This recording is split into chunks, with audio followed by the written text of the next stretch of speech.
Abre a porta. Jogos dos Nicktoons? Mas review de jogo? Como é que eu vou fazer isso sozinho? Ah, mas você não estará sozinho.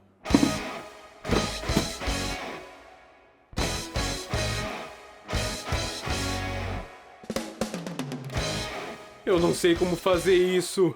Você vai ter que me treinar. Não se preocupe, vai ser molezinho. É um programa de 3 passos. Jogue, anote, analise.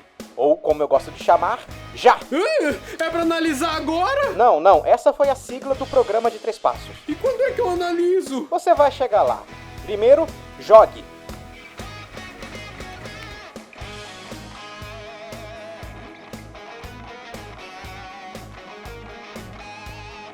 O que você notou ao jogar o jogo?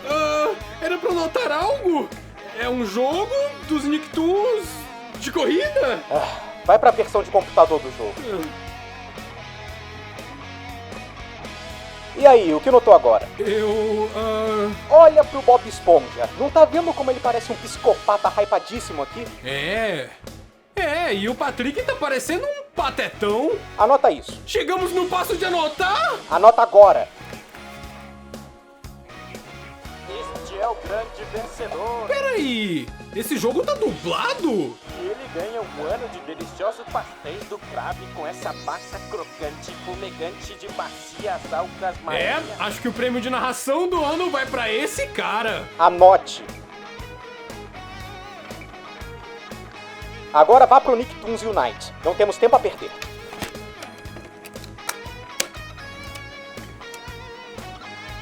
Esse jogo é um tanto monótono, mas tem toda uma carga de nostalgia. Será que eu devia falar mal dele? Você chegou no segundo A de já, Maurílio. É hora de analisar. Eu me sinto mal por não estar gostando tanto, mas ainda acho que eu devo falar bem do jogo. Você precisa ser verdadeiro. Olha as letras miúdas de já. Cadê? Eu acho que tudo bem, então.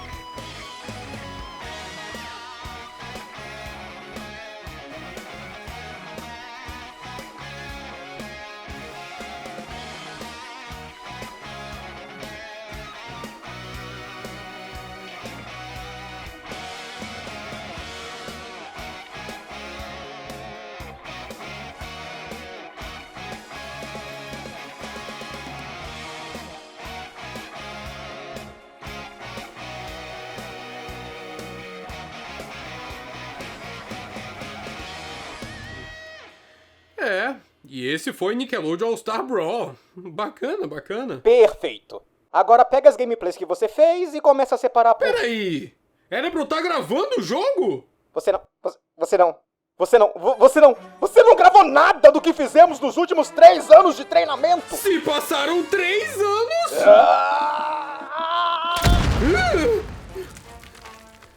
Nintendo Fan?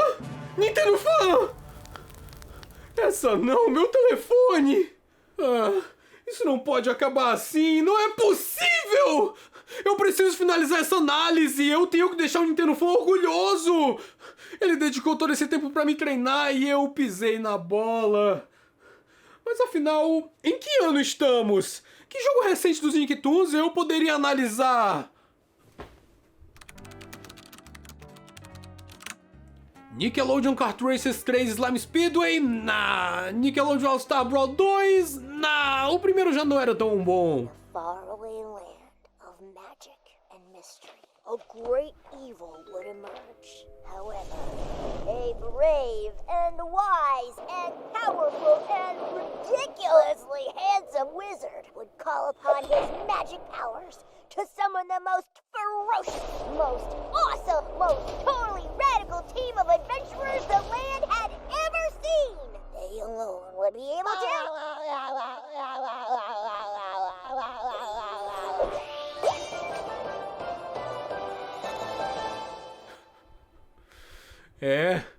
Eu já sei o que eu vou analisar. Nickelodeon Toon Twister 3D.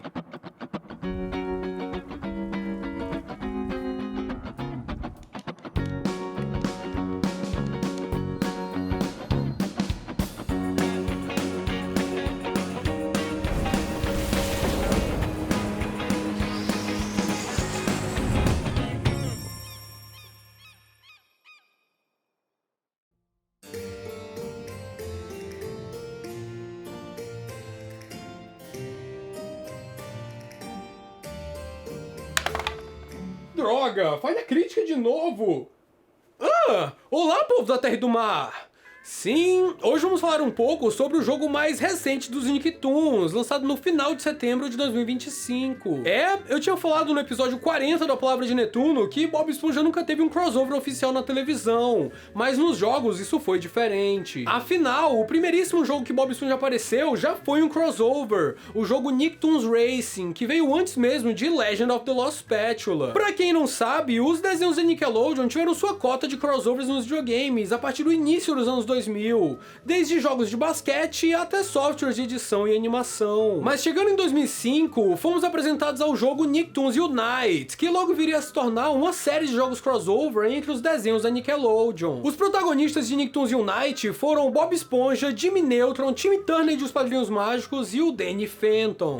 50% desse elenco foi criado pelo infame Butch Hartman. Fazer o quê? Eram os desenhos de maior sucesso da Nick na época. E isso era mind-blowing! Não era somente um jogo licenciado da Nickelodeon, mas sim o jogo licenciado da Nickelodeon. Um crossover entre universos de desenhos com personagens que teriam de se tornar uma equipe em busca do bem maior. Ver o Jimmy Neutron recrutando o Bob Esponja é estranho, mas coerente devido à situação. E com certeza dá uma sensação de que algo épico vem por aí. E claro, remete muito ao Nick Fury recrutando os Vingadores. Mas naquela época, 2005, antes do universo cinematográfico Marvel, a maior referência que tínhamos para esse tipo de crossover e recrutamento era com certeza a Liga da Justiça. Nos jogos seguintes, eles viriam incluir personagens de outros desenhos também, como Invasorzinho, Ren Stimp, A Vida Moderna de Roku e até mesmo a galera do Taki e a Magia de Juju, um desenho que começou como um jogo da THQ, na verdade. Pera, então nesse caso ele é um desenho licenciado num jogo licenciado?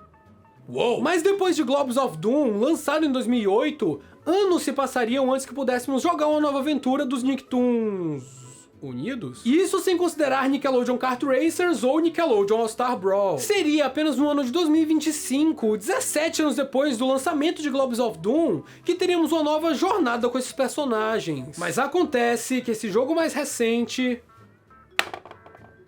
tirou um 20 natural na ideia, mas não teve tanta sorte na execução. Com vocês, Nicktoons and the Dice of Destiny, o jogo de RPG da Nickelodeon.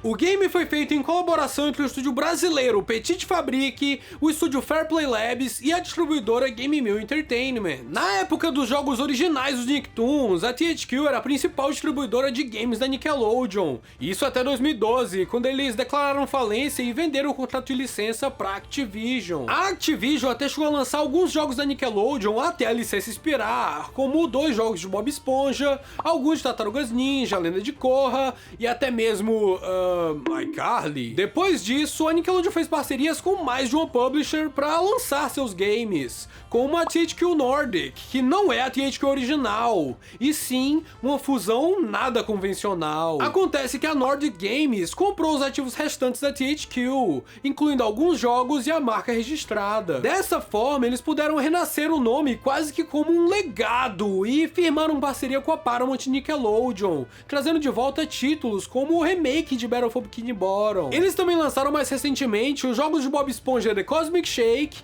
e Titans of the Tide. Então nesse momento na produção do jogo de O Último Ronin das Tartarugas Ninja. Mas além da THQ Nordic lançando jogos de desenhos da Nickelodeon, também tem a Outright Games, que publica jogos licenciados desde que foi fundada, como o jogo de Hora de Aventura Pirates of the Enchiridion. Mas logo depois, eles começaram a publicar jogos licenciados de propriedades intelectuais da Paramount, como Patrulha Canina e Star Trek Prodigy. Também foram os responsáveis por lançar o jogo do Patrick Estrela, que não é um jogo bom, mas também não é de todo mal. É um jogo do Patrick, o que vocês esperavam? O Gory? Só que além da THQ Nordic e da Outright Games, temos esta tal de Game Mill Entertainment. Lançaram jogos que fizeram barulho na época, é claro, como o Nickelodeon All-Star Brawl, o Smash Brothers da Nickelodeon. Mas, sinceramente, nenhum de seus jogos da Nickelodeon teve peso real ou perduraram por muito tempo. A Game Mill publicou mais jogos da Nickelodeon de sua carreira, como o tenebroso game do Avatar, Quest for Balance. que é um jogo, honestamente, sem alma. Publicaram também a trilogia Nickelodeon Kart Racers e a sequência de Nickelodeon All-Star Brawl. O que me parece é que a Game Mill dá prazos curtos e orçamentos baixos para os desenvolvedores fazerem os jogos, e isso implica diretamente na qualidade do produto final. O melhor jogo da Game Mill, com certeza, é o jogo desse peixe, sem sombra de dúvidas. Nicktoons and the Dice of Destiny é um desses jogos da Nickelodeon publicados pela Game Mill, e para jogar esse eu trouxe meu querido amigo e um viking melhor ainda, Leif Erikson. Ah, eu tô aqui, mas finjam que não estou. Não tem como fingir, eu já te introduzi no vídeo.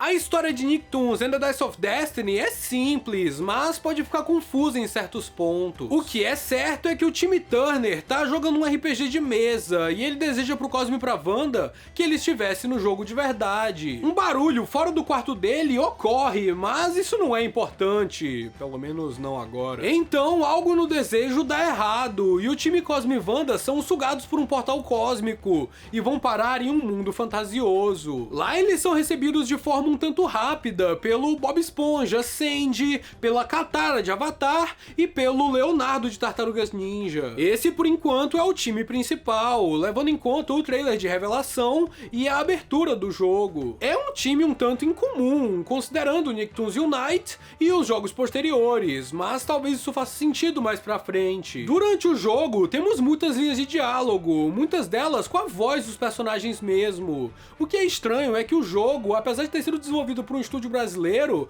não foi dublado nem ao menos localizado em português, diferente de jogos como The Cosmic Shake e até mesmo Titans of the Tide. Algo legal no design do Bob Esponja é a roupa que ele usa, que é tirada diretamente do episódio Masmorras e Dragões, da 4ª temporada, um episódio fantástico. Enquanto a Sandy, apesar de não ter essa roupa de bárbaro no desenho, a skin que vem na DLC do jogo é a do Cavaleiro da Noite, também do episódio Masmorras e Dragões.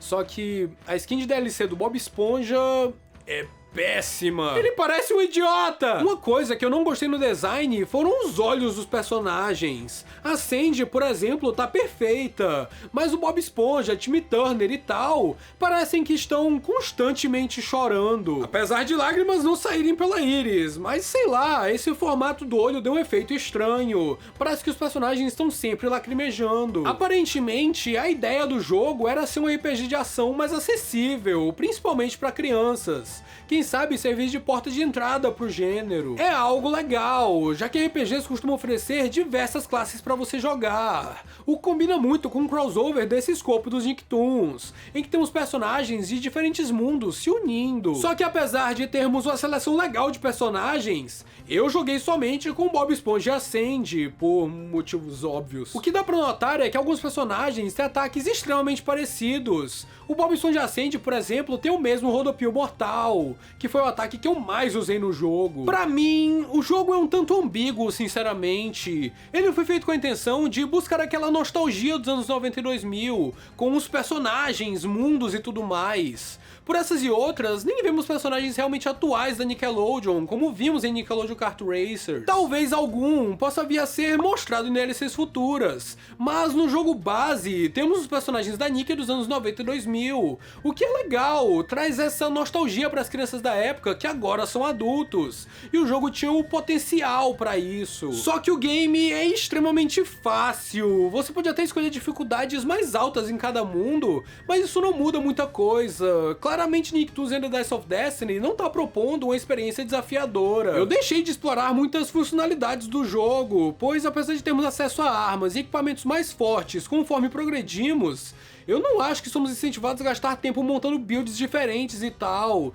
já que literalmente qualquer ataque funciona. Você só tem que clicar nos botões e ir matando os bichos, clicar nos botões e ir matando os bichos. Não tem jeito correto de usar as armas, ataques, armaduras e poções. Só coloca mais forte e spama os botões que vai dar certo. O que fizemos até antes de qualquer boss fight foi tomar todas as poções de uma só vez e derrotar o boss que fosse, da mesmíssima forma que derrotamos inimigos durante o jogo, só spamando botões vilões e atacando eles sem escrúpulo algum. Quando os inimigos se juntam e você consegue derrotá-los como se eles tivessem 1 de HP, o jogo começa a parecer até mesmo algo como Dynasty Warriors ou Hyrule Warriors mesmo, aqueles jogos Musou em que você é praticamente invencível e consegue derrotar hordas de inimigos com um só golpe. Talvez se Nicktoons and the Dice of Destiny seguisse pra esse lado, tudo bem, mas não. Os inimigos só são fracos mesmo e a dificuldade do jogo é baixíssima. E claro, pra esse jogo ser um Musou, seria necessário que os mapas fossem bem maiores. E falando dos cenários, eles são bem bonitos. Cada área nova do jogo apresenta um estilo de cenário diferente, o que é legal. Mas dentro de cada área há 4 fases, sendo uma delas somente a boss fight. Apesar dos mapas serem bonitos, terem animações e tudo mais, acabam se tornando cansativos já na segunda fase, quando os desenvolvedores utilizam exatamente os mesmos assets e nos fazem andar em ciclos em certos momentos. Você sente uma sensação boa ao chegar em uma nova área, todas fazendo parte dos desenhos de forma tematizada. Só o Bob Esponja tem 3 áreas no jogo: a floresta de Bikini Bottom Shire, a vila de Bikini Bottom Shire e um vulcão pré-histórico. Também temos uma zona fantasma de Danny Phantom, a Nação do Fogo de Avatar, os esgotos de Tartarugas Ninja e 2 mundos de fadas de Os Padrinhos Mágicos. Mas ainda assim, não é exatamente uma sensação boa de chegar numa nova área, é mais para um alívio de finalmente saímos daquela área repetitiva. Uma pena é que estamos somente entrando numa nova área repetitiva. O jogo tem muitos itens de cenário que servem só pra quebrar e conseguir dinheiro. E o dinheiro nem é tão importante assim no jogo, porque é tão fácil conseguir ele que é quase impossível jogar as fases sem sair rico de lá. A importância do dinheiro é conseguir novos equipamentos e poções, mas com as milhares de moedas de ouro que você tem, não é muito difícil de comprar os itens e sobrar tipo 800 mil moedas. E dá pra vender os itens que você vai coletando nas fases, se for o caso de não sobrar, o que é improvável. Mas eu admito que tiveram 2 momentos mais desafiadores no jogo. Um deles em que eu pensei que o game estivesse de fato progredindo em sua dificuldade. Esse primeiro momento foi na boss fight contra a Ember de Danny Phantom. Foi até que divertido morrer algumas vezes pra ela, já que durante a batalha tinha umas criaturas que summonavam as duplicatas da Ember, que nos atingiu com ondas sonoras, o que tornava mais fácil levar dano. O que fizemos foi matar as criaturas antes que elas summonassem as duplicatas, e continuamos atacando a Ember até que ela perecesse diante dos nossos olhos. Ou talvez não. Foi uma batalha divertida, mas deu uma falsa esperança de que as coisas melhorariam daqui pra frente. Mas a verdade é que a dificuldade do jogo foi gradativamente ficando mais fácil. Já que é de se imaginar que o jogo fique mais difícil conforme as fases vão passando, ele começou a nos recompensar com mais poções de vida e coisas do tipo. Mas a gente já estava chegando no nível máximo no jogo, então tudo ficou mais fácil ainda. O segundo momento desafiador do jogo foi uma fase na Nação do Fogo, em que tínhamos que passar por ela sem receber muito dano, senão a xícara de chá do Zuko de Avatar quebraria. Primeiro de tudo, o mapa parecia que mudava de formato a cada vez que éramos derrotados, e tínhamos de iniciar de um local diferente, o que foi muito estranho. Também tínhamos que achar 5 folhas de chá e derrotar 3 dobradores de fogo de elite, tudo isso enquanto não podíamos receber dano. Só que a gente estava sendo derrotado em todas as tentativas, já que a xícara de chá quebrava. Eu tô coringando! Leaf, vai sem mim! O quê? Tá, vamos lá. Now we are ready to sail for the home way. Hey, roll and go. The anchors on board and the cables are stored to be rollicking randy dandy, oh.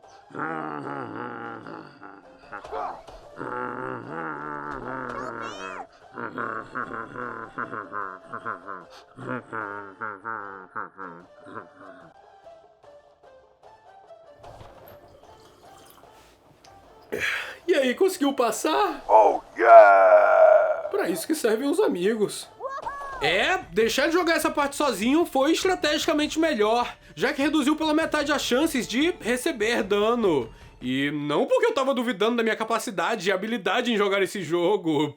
No hub do jogo, chamado The Tangle, tem muitos personagens que podemos encontrar, como a Pérola, o Gary, o Queixo Rubro dos Padrinhos Mágicos, e até mesmo alguns dos chefões ficam lá, como o Plankton e a Karen, que ficam presos em uma gaiola. Esses personagens, algumas vezes, nos chamam para side quests, como o Tommy Pickles de Rugrats dos Anjinhos, que pede para levarmos para ele sua mamadeira com achocolatado, ou o Shin de Jimmy Neutron, querendo que recuperemos suas trading cards do Ultralord. Ultralord! Não! Normalmente essas sidequests envolvem derrotar novamente chefões passados, e os chefões, apesar de não serem muito difíceis de passar, eu até que gostei de um deles, que é justamente a Angélica de Rugrats. É realmente uma chefe perturbadora, uma cabeça de uma boneca descabelada no corpo de uma aranha. É pra criança esse jogo. Mas claro, depois de alguns segundos, ela não continua sendo tão medonha, devido à natureza do jogo e à escolha de design e estilo artístico. É um estilo característico, mais fofo e tudo mais. Acredito que foi uma das escolhas que me desagradou um pouco e afastou ainda mais o público que era essencial pro jogo, que é justamente a galera que sente nostalgia com esses personagens, que hoje são adultos. Eu até entendo que o jogo deve ter sido feito pensado para um público infantil e não só introduzir RPGs de ação para eles, mas também introduzir os personagens como Jimmy Neutron, Danny Phantom, Padrinhos Mágicos, Avatar, Rugrats, desenhos que estão literalmente disponíveis na Paramount Plus para eles assistirem. Então, no caso, se esse jogo não foi feito para o público nostálgico, é de se assumir que ele foi apenas uma jogada de marketing para as crianças. Porque ele tinha potencial, tinha muito potencial, só foi desperdiçado com essa baixa dificuldade, com cenários repetitivos e, claro, os bugs. Primeiro, tem muitos lugares do mapa que ficamos literalmente presos, sem conseguir sair. Inclusive, em um deles, como fui eu que fiquei preso, tivemos que resetar a fase para poder voltar a jogar, o que foi bem frustrante. Pelo menos depois, mantemos distância de lugares apertados, que são literalmente armadilhas nesse jogo. Outro bug foi um que não nos afetou muito, apesar de ser bastante irritante. Durante um challenge, eu desviei de um ataque ou errei um ataque, e meu personagem ficou recebendo uma sinalização de miss pelo resto da fase, e aparentemente levando dano, mas só na animação mesmo. Outro bug foi o da bolha. Normalmente quando o player 1 tá jogando e o segundo player não, ele entra dentro de uma bolha e fica flutuando por aí. Mas às vezes, por alguma razão, a bolha não desaparecia e ficava voando, seguindo a gente pelo hub do jogo. E falando em bolha, um dos chefões do jogo é o Bolha Suja, vilão do Homem-Sereia Mexilhãozinho de Bob Esponja. Ele aparece no final da área vulcânica e foi mais um chefe fácil de derrotar. Quando finalizamos com ele, o Bolha Suja se torna o BS, que é basicamente uma versão limpa dele, como no episódio A Volta do Bolha Suja, da 12ª temporada de Bob Esponja. É pessoal, os chefões do jogo basicamente fazem parte de um grupo maligno chamado Flame Fatal, e são comandados por um mestre, o DM, o Dungeon Master. Até o final do jogo, não sabemos quem é o Dungeon Master, tirando o fato de eu ter espiado os troféus do jogo e ter pego o spoiler bem na reta final. Ah! Eu não acredito nisso! É ela! É ela mesma! Vicky! A babá malvada do time Turner. A Vicky basicamente sempre foi uma personagem do mal e com intenções perversas. Em um dos episódios especiais mais épicos de Os Padrinhos Mágicos, a caçada dos Padrinhos Mágicos, ela se torna uma ditadora no futuro e realiza uma dominação global. Então tá inerente na personagem. Ela faz praticamente a mesma coisa no episódio Vicky é Demitida, da 6ª temporada de Os Padrinhos Mágicos. Mas já no jogo, ela não só queria o poder dos dados mágicos que precisamos coletar durante as batalhas com os chefões, mas ela também é portadora do dado de um lado. O que eu acho mais estranho é que a Vicky se revela logo depois de receber somente um golpe. É quase inútil mover da cutscene pra gameplay pra ter um movimento e logo em seguida voltar pra cutscene. E apesar da Vicky literalmente comer o dado de um lado e isso acontecer...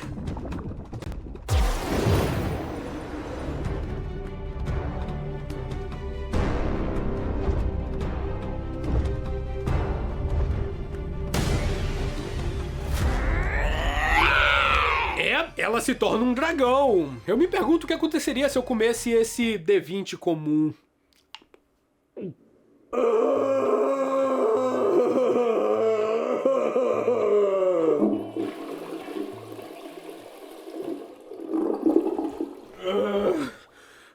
Apesar Apesar disso, a batalha contra a Vicky Dragão é facílima. Pode-se dizer que é a mais fácil do jogo. É só esperar ela se aproximar ou você se aproximar dela mesmo e começar a atacar com todos os golpes, como foi no jogo inteiro. Não tem estratégia, é puramente spamar os botões até a vida dela se extinguir. Só que ao derrotar ela, a Vicky consome o poder de todas do grupo Flame Fatal e se torna um dragão maior ainda. Eu até imaginei que teríamos que fugir da Vicky Mega Dragão com essa cena, mas ali era só arena de batalha mesmo. Meus ataques giratórios não faziam muito efeito, mas os do time Turner sim, por serem de longa distância. E claro, o ataque Goofy Goober, que combinado ao ataque básico do time, dava muito dano na Vicky.